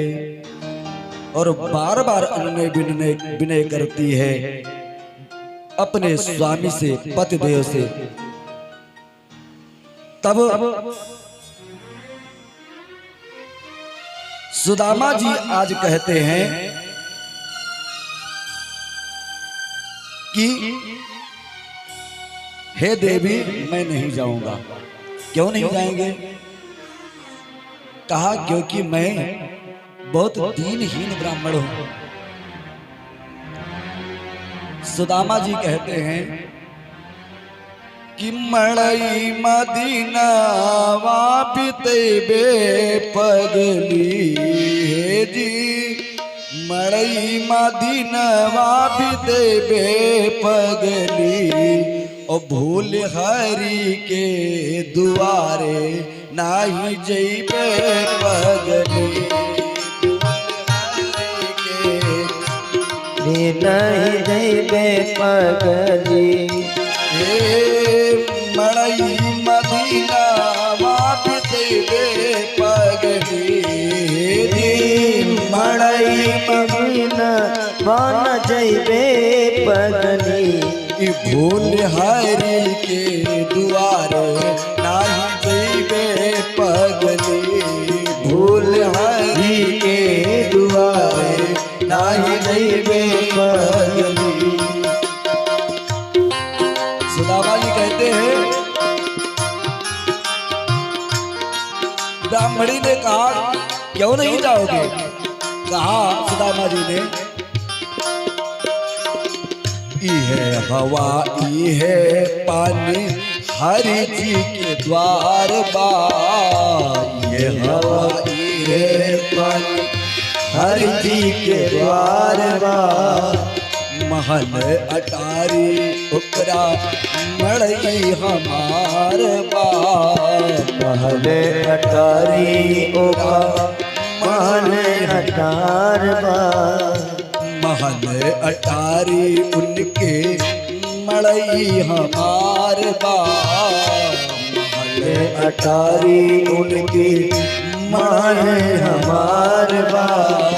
सुखवा में दुखवा मिलैबे पगली। सुखवा में दुख ना मिलैबे पगली। भूल हरि के दुआरे नाही जइबे पगली। भूल हरि के दुआरे नाही जइबे पगली।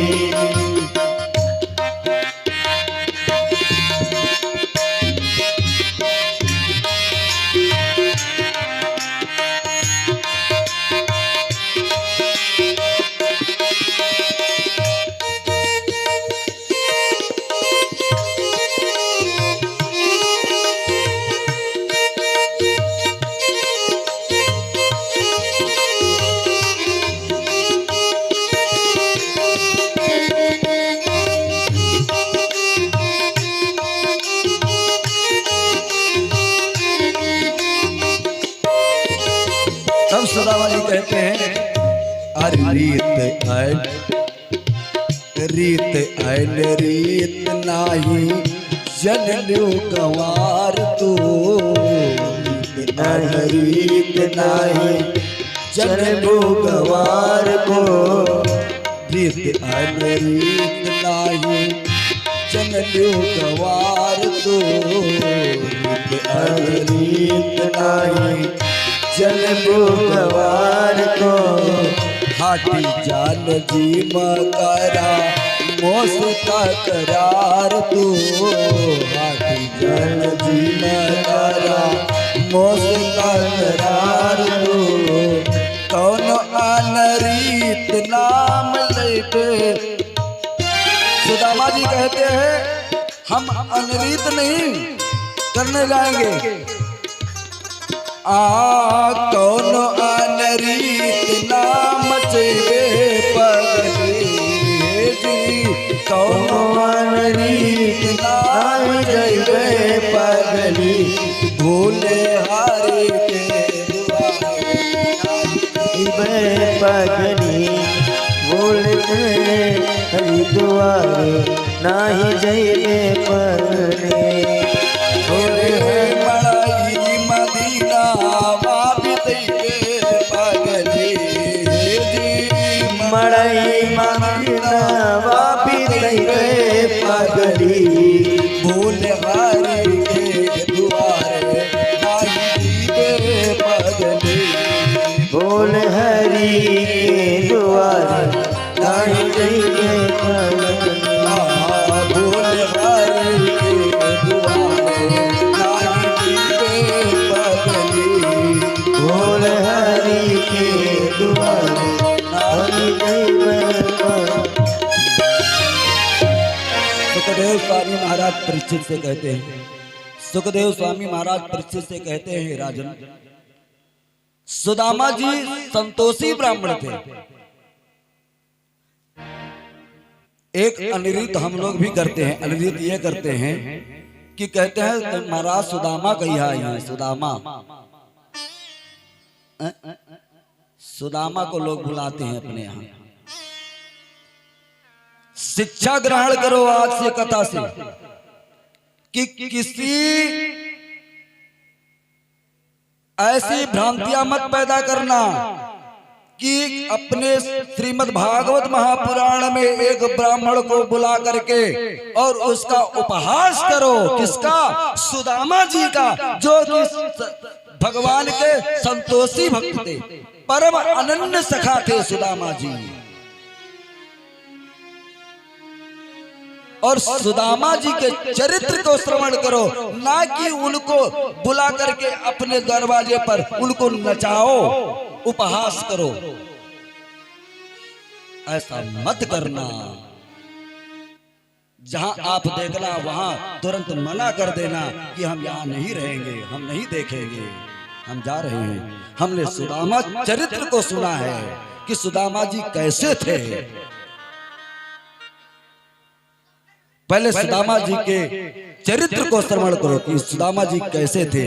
सुखदेव स्वामी महाराज परीक्षित से कहते हैं कि ब्रह्माशी सखा कश्चित ब्राह्मणो ब्रह्मवित्तमा विरक्त इंद्रियार्थेषु प्रशांतात्मा जितेन्द्रिया।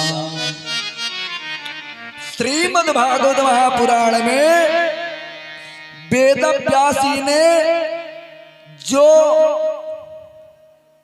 शब्द चुना है सुदामा जी के लिए, वो पूजनीय शब्द है, उस पर गौर करो।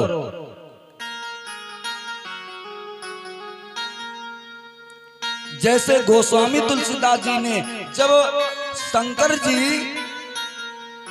और सती के साथ में जब कुंभज ऋषि के आश्रम में जाने लगे कथा श्रवण करने के लिए, तो गोस्वामी तुलसीदास जी ने क्या गोस्वामी तुलसीदास मानस में क्या लिखते हैं कि एक बार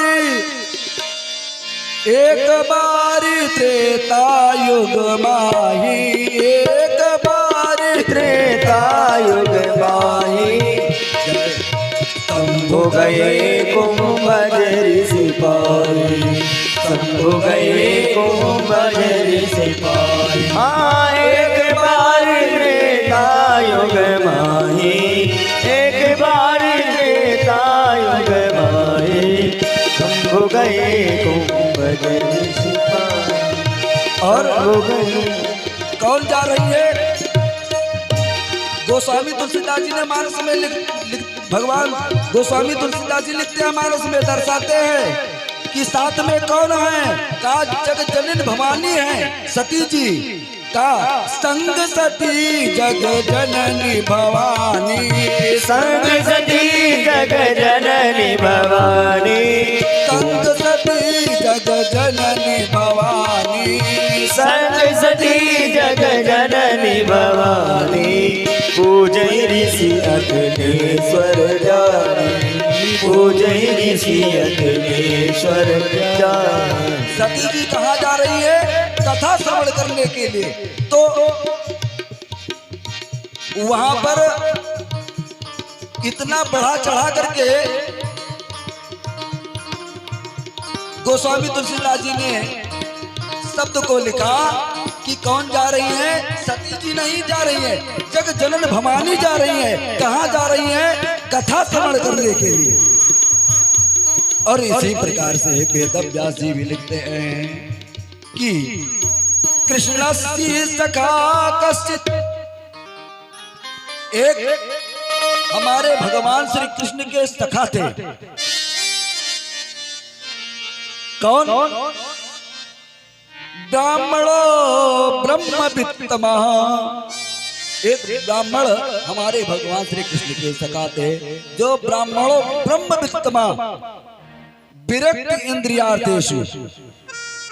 क्यों? ये जो